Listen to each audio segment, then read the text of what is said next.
ഒരാൾ എന്നോട് ചോദിച്ചു ഞാൻ NIT അഗർത്തലയിൽ എന്ത് ബ്രാഞ്ചാണ് പഠിക്കുന്നതെന്ന്. അപ്പോൾ ഞാൻ കരുതി എല്ലാവരുമായിട്ട് ഞാൻ എങ്ങനെ NIT അഗർത്തലയിലെത്തി, ഏത് ബ്രാഞ്ചാണ് ഞാൻ NIT അഗർത്തലയിൽ പഠിച്ചുകൊണ്ടിരിക്കുന്നത് എന്ന് ഷെയർ ചെയ്യാമെന്ന്.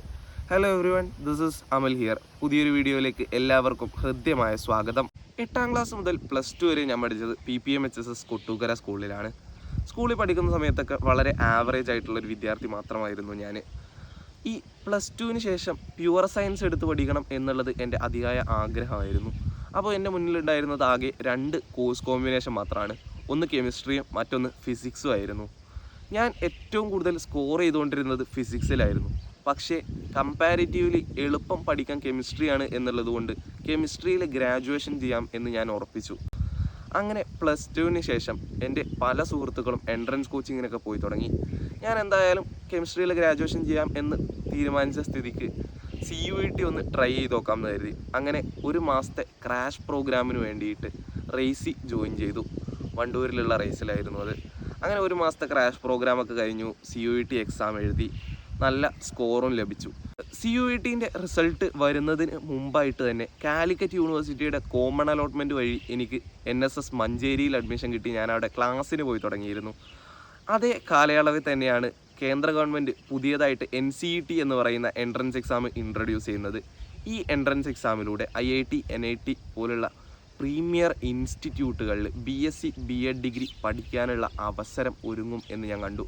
എന്നോട് ഈ എക്സാമിനെ കുറിച്ച് പറയുന്നത് എൻ്റെ മൂത്താപ്പയാണ്. മൂത്താപ്പ പറഞ്ഞു 4 വർഷം കൊണ്ട് ഡിഗ്രിയും B.Edഉം കിട്ടും, അപ്പോൾ അത് ചെയ്യുന്നതായിരിക്കും നല്ലത് എന്ന്. എന്തായാലും CUET എഴുതി. അപ്പോൾ എന്തായാലും NCET കൂടെ ഒന്ന് എഴുതി നോക്കാമെന്ന് കരുതി NCETക്ക് അപ്ലിക്കേഷൻ കൊടുത്തു. എന്നിട്ട് NCET എക്സാം എഴുതി. നല്ല സ്കോർ ഉണ്ടായിരുന്നു. സ്കോർ IIT ഖരഗ്പൂർ കിട്ടാനുള്ളതിന് മാത്രം ഉണ്ട് എന്നുള്ളത് കൊണ്ട് തന്നെ ഞാൻ എന്ത് ചെയ്തു, CUETക്ക് ഒരു യൂണിവേഴ്സിറ്റിയിൽ പോലും അപേക്ഷ നൽകിയില്ല. NCETയുടെ അലോട്ട്മെൻറ്റ് ഞാൻ ആദ്യം കൊടുത്തത് IIT ഖരഗ്പൂരിലായിരുന്നു. IIT ഖരഗ്പൂരിൽ വേണ്ടിയിരുന്ന കോഴ്സ് കോമ്പിനേഷൻ എന്ന് പറയുന്നത് chemistry, physics, maths, language, teaching ability ആയിരുന്നു.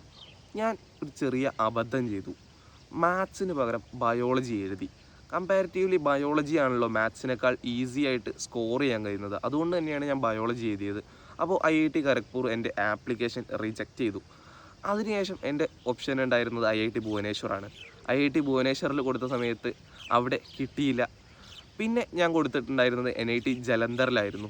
ജലന്ധറിൽ കൊടുത്ത സമയത്ത് അവിടെ കിട്ടി. പക്ഷേ അവർ പറഞ്ഞു പഞ്ചാബി പഠിക്കണം എന്നുള്ളത്.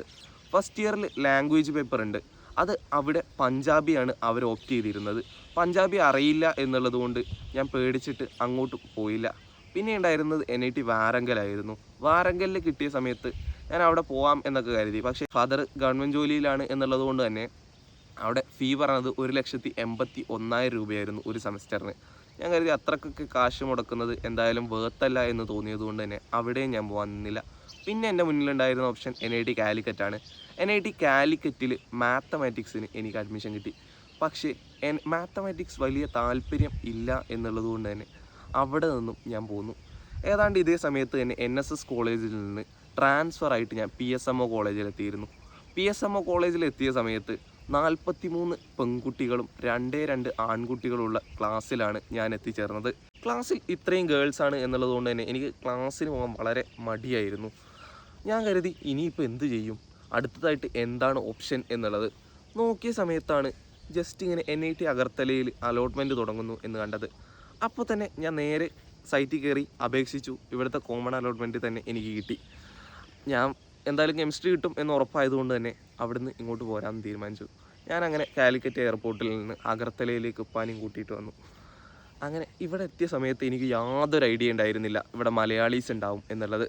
ഞാൻ നെറ്റിലൊക്കെ നോക്കിയ സമയത്തും ഒരുപാട് മലയാളീസിൻ്റെ വീഡിയോസ് അങ്ങനെ ഒന്നും കാണാൻ സാധിച്ചില്ല. അതുകൊണ്ട് തന്നെ ഞാൻ വളരെ കൺഫ്യൂസ്ഡ് ആയിരുന്നു. ഇനി എന്ത് ചെയ്യും എന്നൊക്കെ വിചാരിച്ചിങ്ങനെ വന്ന് കയറി അഡ്മിഷൻ എടുത്ത സമയത്ത് ഞാൻ ആദ്യം പരിചയപ്പെടുന്നത് വെസ്റ്റ് ബംഗാളിൽ നിന്നുള്ള സമീം എന്ന് പറയുന്ന എൻ്റെ ഫ്രണ്ടിനെയാണ്. അവിടെ നിന്ന് അഡ്മിഷൻ എടുത്ത് പിന്നെ ഞങ്ങൾ ഹോസ്റ്റലിലേക്ക് നടക്കുകയാണ്. ഹോസ്റ്റലിലേക്കുള്ള ഒരു വളവുണ്ട്. ആ വളവ് അങ്ങ് കഴിഞ്ഞ സമയത്ത് അവിടെ 3 പേര് ഇരിക്കുന്നുണ്ട്. അവരോട് ഞാൻ ഈ R&D ഹോസ്റ്റൽ എവിടെയാണ് എന്ന് ചോദിച്ചു. ഈ ബാക്കിൽ എൻ്റെ പിന്നിലായിട്ട് കാണുന്നതാണ് R&D ഹോസ്റ്റൽ. അതിൻ്റെ ഫ്രണ്ടിലുള്ള വളവിൽ നിന്ന് ഞാൻ വേറെ R&D ഹോസ്റ്റൽ എന്ന് ചോദിച്ച സമയത്ത് മലയാളിയാണോ എന്നുള്ള ഒരു ചോദ്യം വന്നു.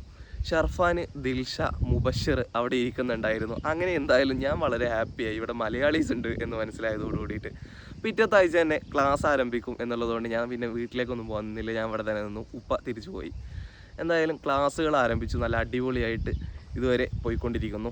ഇത്രയൊക്കെയാണ് ഇതുവരെയുള്ള എൻ്റെ NIT അഗർത്തല ജേണി. ഞാൻ ഇവിടെ ഏത് കോഴ്സാണ് പഠിക്കുന്നത് എന്ന് ചോദിച്ചാലേ BSc B.Ed in chemistry and physical science ആണ് ഞാൻ പഠിച്ചുകൊണ്ടിരിക്കുന്നത്.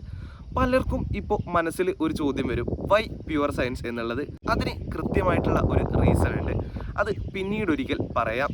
എൻ്റെ ഒരുപാട് ഫ്രണ്ട്സ് ഉണ്ട്, അവരുടെ എല്ലാവരുടെയും JEE journey and NIT Agartala life കേൾക്കണം എന്നുണ്ടെങ്കിൽ താഴെ കമൻറ്റിൽ ഒരു യെസ് ഇടുക.